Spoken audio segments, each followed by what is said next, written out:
다 함께 사도신경 하심으로 2024년 12월 19일 목요일 온라인 아침 기도에 하나님께 올려드리겠습니다. 전능하사 천지를 만드신 하나님 아버지를 내가 믿사오며 그 외아들 우리 주 예수 그리스도를 믿사오니 이는 성령으로 잉태하사 동정녀 마리아에게 나시고 본디오 빌라도에게 고난을 받으사 십자가에 못 박혀 죽으시고 장사한 지 사흘 만에 죽은 자 가운데서 다시 살아나시며 하늘에 오르사 전능하신 하나님 우편에 앉아 계시다가 저리로서 산자와 죽은 자를 심판하러 오시리라. 성령을 믿사오며 거룩한 공예와 성도가 서로 교통하는 것과 죄를 사하여 주시는 것과 몸이 다시 사는 것과 영원히 사는 것을 믿사옵나이다. 아멘. 찬송가 516장 찬송하시겠습니다.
하나님 아버지 감사합니다. 오늘도 새로운 목요일 하루를 저희들에게 허락하시고 오늘 하루도 주님께서 말씀을 통해서 하늘의 능력으로 저희들을 붙드심으로 말미암아 하나님 저희들 세상이 아무리 우리를 유혹하고 흔들어 놓는다 할지라도 결코 흔들리지 않는 믿음 가지고 살아가므로 주님이 예비하신 승리의 축복을 누리게 하시려고 오늘 이 새벽도 주님 단잠을 깨워주시고 불러주심을 감사드립니다. 주님 부르심에 순종함으로 나와 주님께로 이 시간에 베푸시는 말씀을 받고 하루를 시작하길 원합니다. 오늘도 말씀을 통해서 선한 목자리신 주님께서 저들을 어떤 길로 이끄시는지 바르게 알게 하시고 주님이 이끄시는 길로만 온전히 순종하며 나감으로 말미암아 주님께서 예비해 놓으신 승리의 축복을 풍성히 누리며 하나님께 영광 돌리는 하루가 되게 하여 주옵소서. 감사드리오며 우리 주 예수 그리스도 이름으로 기도드리옵나이다. 아멘. 자, 이 시간에 하나님이 주시는 말씀은 아모스서 5장 18절부터 27절까지 말씀 보겠습니다. 자, 화면을 보시면서 아모스 5장 18절부터 우리 함께 합독하시겠습니다. 화 있을진저 여호와의 날을 사모하는 자여, 너희가 어찌하여 여호와의 날을 사모하느냐. 그날은 어둠이요 빛이 아니라 마치 사람의 사자를 피하다가 곰을 만나거나 혹은 집에 들어가서 손을 벽에 대었다가 뱀에게 물림 같도다. 여호와의 날은 빛 없는 어둠이 아니며 밤낮 없는 캄캄함이 아니냐. 내가 너희 절기들을 미워하여 멸시하며 너희 성회들을 기뻐하지 아니하나니, 너희가 내게 번제나 소제를 드릴지라도 내가 받지 아니할 것이요 너희의 살찐 희생의 화목제도 내가 돌아보지 아니하리라. 내 노랫소리를 내 앞에서 그칠지어다. 내 비파소리도 내가 듣지 아니하리라. 오직 정의를 물같이 공의를 마르지 않는 강같이 흐르게 할지어다. 이스라엘 족속아, 너희가 40년 동안에 광야에서 희생과 소제물을 내게 드렸느냐? 너희가 너희 왕 식굿과 기운과 너희 우상들과 너희가 너희를 위하여 만든 신들의 별 형상을 지고 가리라. 내가 너희를 다메섹 밖으로 사로잡혀 가게 하리라. 그의 이름이 만군의 하나님이라 불리우는 여호와께서 말씀하셨느니라. 아멘. 여러분, 우리 예수 믿는 사람들은 예배자로 사는 사람들입니다. 물론 모여서 함께 예배드리는 예배자들입니다. 그리고 우리가 공동체 예배를 드린 이후에는 흩어지고 세상에 나가서 세상에서 삶으로 예배를 드리며 사는 예배자들입니다. 여러분, 그런데 우리가 예배 드릴 때마다 어떤 자세로 드리는 예배를 하나님이 받으실까요? 첫째로 헛된 희망을 버리고 순종과 긍휼을 구하는 겁니다. 18절 말씀을 보면 하나님께서 이스라엘을 향해서 여호와의 날을 사모하는 자라고 하십니다. 왜 이렇게 말씀하실까요? 이 날이 이스라엘에게는 승리의 날이지만 이방인들에게는 심판의 날이 되기 때문입니다. 그러나 정작 이스라엘 백성들이 기다리던 여호와의 날이 어떤 날이라고 하십니까? 18절 하반절을 보니까 그들이 기대와는 달리 그날은 어둠이요 빛이 아니라 라고 하십니다. 즉 이스라엘 백성들에게도 심판의 날이 될 것이라는 뜻입니다. 하나님의 백성이라고 자랑하는 그들이 사실은 하나님 보시기에 타락한 삶을 살아가고 있었기 때문이었습니다. 그러니까 아무리 하나님의 언약 백성이라고 해도 이처럼 하나님 보시기에 타락한 삶을 사는 자들에게는 여호와의 날이 기쁨이나 희망의 날이 아니라 이 10절을 보면 어둠과 캄캄한 날이 될 것이라 라고 하십니다. 19절도 보니까 타락한 이스라엘 백성들에게 그날이 어떤 날이 될 것인지 구체적으로 말씀하시는데요. 마치 사람이 사자를 피하다가 곰을 만나거나 혹은 집에 들어가서 손을 벽에 대었다가 뱀에게 물림 같도다 라고 합니다. 이런 비극적인 결과를 피할 수 없게 된다라는 겁니다. 여러분, 우리의 삶이 하나님 앞에 정직하고 신실한 삶을 살지는 않으면서 하나님의 은혜를 기대할 수는 없다는 것을 오늘 본문을 통해 주님은 말씀하고 계십니다. 여러분, 여호와의 날의 이 말 심판은 이처럼 그 누구도 피할 수가 없습니다. 여러분, 우리는 공동체 예배뿐만 아니라 삶의 예배를 하나님께 드리는 예배자들입니다. 예배를 드릴 때마다 회개하지 않아도 하나님의 자녀이기 때문에 하나님께서 복 주실 것이라는 헛된 희망 내려놓고 불순종의 삶도 회개하고 순종의 삶을 살기로 결단하며 하나님께서 오늘 하루도 불쌍히 여겨주실 것을 소망하는 그런 복된 예배자로 살아갈 수 있는 하루가 되시기를 주의 이름으로 축복합니다. 자, 둘째로 정의와 공의를 구해야 한다라는 겁니다. 여러분, 하나님은 우리가 예배 드릴 때 겉모습보다 예배를 드리는 우리의 마음 중심을 보십니다. 물론 예배 형식도 중요할 수 있습니다. 그리고 하나님께 드리는 예물도 중요할 수 있습니다. 그러나 하나님을 향한 마음은 없이 겉만 화려해 보이는 예배는 하나님이 원하지 않으신다라는 겁니다. 아모스를 통해 하나님의 말씀을 들었던 이스라엘 백성들도 동일했습니다. 회개는 없이 세상적인 복만 주시기를 바라면서 하나님께 제사하는 것을 하나님은 결코 기뻐하지 않으셨다라는 겁니다. 21절 22절도 보니까요. 절기들을 미워하여 멸시하며 백성들이 드리는 번제와 소제와 화목제도 받지 않으시겠다라고 하십니다. 23절도 보니까 그 어떤 음악으로도 드리는 예배 또한 듣지 않으시겠다라고 하십니다. 그 이유를 24절에서 말씀하시는데 오직 정의를 물같이 공의를 마르지 않는 강같이 흐르지 않도록 했기 때문이다 라고 하십니다. 여러분, 하나님이 진정으로 원하시는 예배는 예배 이후의 삶 속에서 하나님의 통치를 받는 모습을 보여드리는 겁니다. 여러분뿐만 아니라 하나님은 제사보다 순종을 더욱더 원하십니다.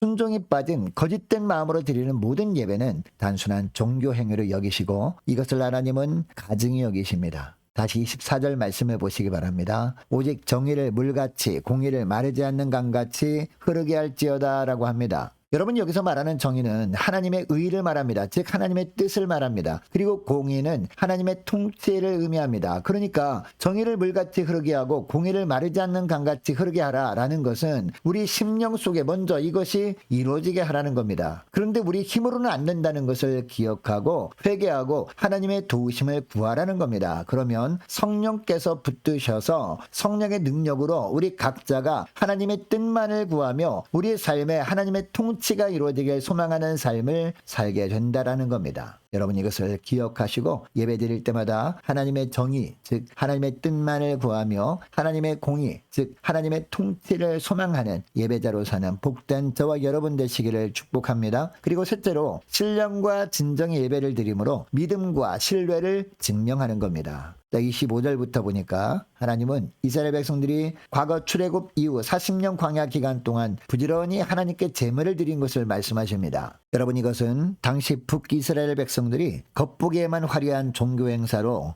하나님께 제사를 드렸던 것을 생망하고 있는 겁니다. 26절 말씀을 보니까요. 당시 그들이 하나님을 믿는다고 하면서 실제로 그들이 마음으로는 무엇을 숭배하고 있었는지 그 실체를 적나라하게 드러내십니다. 너희가 너희 왕 식굿과 기운과 너희 우상들과 너희가 너희를 위하여 만든 신들의 별 형상을 지고 가리라 라고 합니다. 여러분 이 구절에 나오는 식굿은요 당시 아수르 사람들이 숭배하던 별신이었습니다. 그리고 기운은 또 아수르 사람들이 숭배하던 별신 중에서 토성신을 말하는 단어입니다. 여러분 아수르 사람들이 왜 이런 별신들을 숭배했을까요? 별은 깜깜한 밤에도 빛이 납니다. 특별히 깜깜한 밤에 항해하는 선원들은 하늘에 떠있는 별들 중에서 찬란하게 빛나는 별을 보면서 항해를 했습니다. 그러니까 별이 앞날을 알 수 없는 그들의 인생도 이끌어줄 것이라고 기대하면서 이런 식굿과 기운이라는 별신을 숭배해왔던 겁니다. 그런데 하나님의 언약 백성들이라고 하던 이스라엘 백성들, 오직 미래를 하나님께 온전히 맡기고 하나님만을 신뢰한다고 고백하던 이스라엘 백성들이 겉으로는 하나님을 믿는 것처럼 행동을 하면서도 마음속으로는 아수르 사람들처럼 별신을 숭배했던 겁니다. 그러니까 하나님이 원하시는 회개를 하지 않고 하나님을 섬기는 신용만 했던 겁니다. 결국 27절을 보니까요. 북이스라엘 백성들이 하나님의 심판의 결과 포로로 잡혀가게 될 것이다 라고 하십니다. 여러분 이것을 통해서 우리가 깨닫게 되는 사실이 있습니다.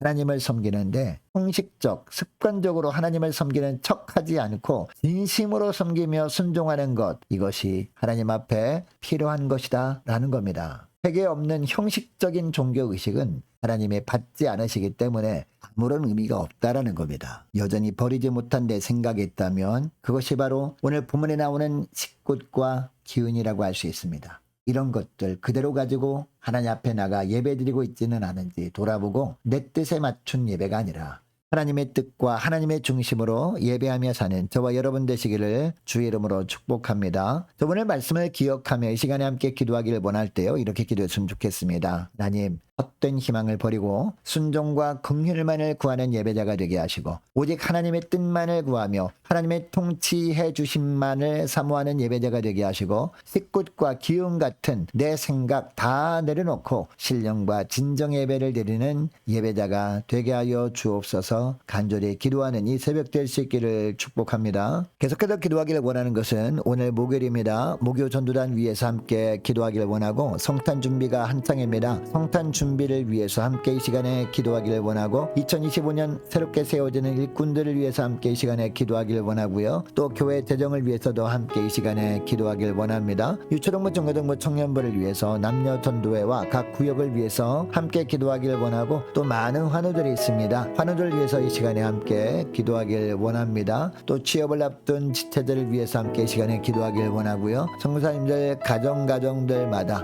나라와 민족과 또한 우리 교회 앞날을 위해서 저와 여러분이 가지고 나온 기도 제목을 놓고 이 시간에 함께 기도하기를 원합니다. 기도하겠습니다.